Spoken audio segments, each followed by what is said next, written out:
আমরা নির্যাতিত হচ্ছি ৩৭ বছর ধরে।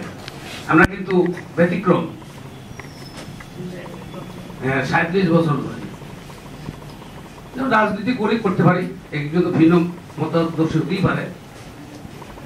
এই রাজনীতির কারণে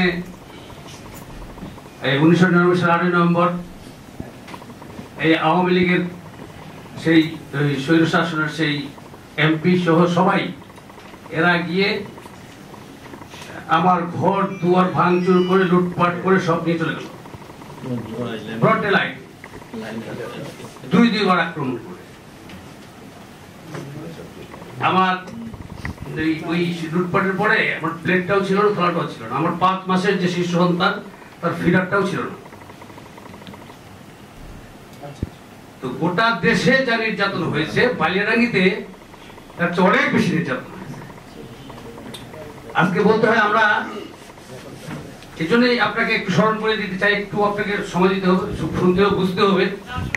হ্যাঁ, সেটুকু এই যে আমাদের সাধারণ সম্পাদক যে মাহবুব সাহেব, জামাতের আমির সাহেব, রফিকুল ইসলাম সাহেব, এর বাড়ি থেকে পিস্তল রিভলভার নিয়ে বের করে তার বিরুদ্ধে অস্ত্রের মোকদ্দমা দেওয়া হয়েছে। আর ওই যে জামাতের আমির সাহেবকে মিথ্যা মামলায় রিমান্ড নেওয়ার জন্য, আমি রিমান্ড নেওয়ার জন্য তার রিমান্ডে প্রেরণ করা হয়েছিল। যাই হোক, তখনকার দিনের সেই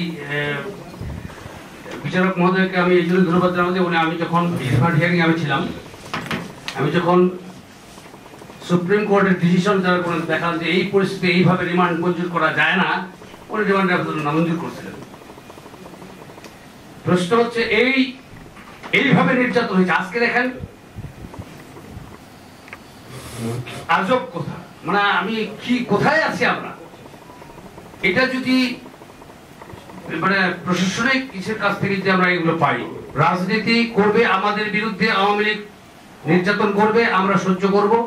এটাকে ঢাল, মানে এটাকে ব্যারেলটা রেখেছে কারোর উপর, পুলিশের উপর রেখেছে, প্রশাসনের উপর রেখেছে। আমার বাসার সামনে এই 14 তারিখে, এই কয়েক মাস আগে এটা কাওয়াসাকি মোটরসাইকেল পড়ে গেল। কাওয়াসাকি মোটরসাইকেল আজকাল নাই, খরচটা আছে, খরচটা 4 জনকে আমাদের বিএনপি 4 জন লোককে তুলে নিয়ে আসলো, তুলে নিয়ে আসে ওটা পুরাইলো, ভিডিও করলো, করে ওইখানে ওই আওয়ামী লীগেরা স্লোগান দিল, দিয়ে আমাদের 4 জন লোককে মিথ্যা মামলায় চালান দিল।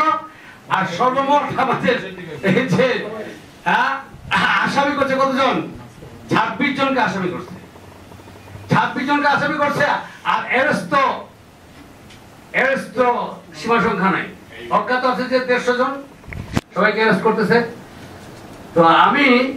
তো আমি হাইকোর্ট, আমি ঢাকায় প্র্যাকটিস করতাম, তারপরে আবার এখানে এসেছি। তো আমি দেখছি যে দীর্ঘদিনের ইসের কারণে আমি পাইনি, আমরা কয়েক কেস জামিনে আছে, আমরা জামিন পাইনি, হাইকোর্টে যেতে হয়েছে, ওই মামলার মধ্যে জামিন হাইকোর্টে যেতে হয়েছে। এই হচ্ছে বালিয়াডাঙ্গির ইতিহাস, নির্যাতনের যে জাতাকল বালিয়াডাঙ্গিতে। মানে আপনি সময় এখানে বলা সম্ভব না, মানে মানে শুধু এইটুকুই ধারণা আপনার দিতে হবে যে আজকে আপনাকে এই যে কথাগুলো আসছে, না আসি আসবো ইনশাল্লাহ। তো প্রশ্ন হচ্ছে